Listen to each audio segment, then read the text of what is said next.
ഈന്തപ്പനയോല ചോടെ ഹബീബരെ ഓരത്തവാരിരുന്നു.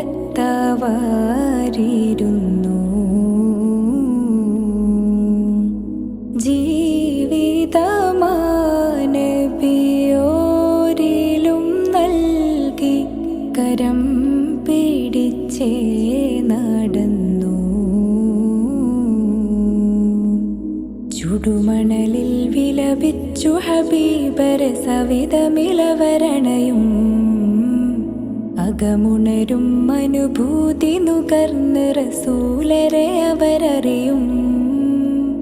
സത്യവിളക്ക് മരത്തണലോരം സുഫയൊരുക്കിയ വെൺമുകില് സൽമൊഴി മുത്തുകൾ കോർത്ത ഹദീസുകൾ നെഞ്ചിലെഴുതിയ രാസഹബ് അനുപമ താരസമാനർ സ്വാത്തികര്. ദേശങ്ങൾ തേടി അലഞ്ഞവരുണ്ടവർ പുണ്യ സ്വഹാബ. നേരിൻ തെളിദീപം തെളിയിച്ചവരിൽ ചൊരിയുന്നു സലാമാ.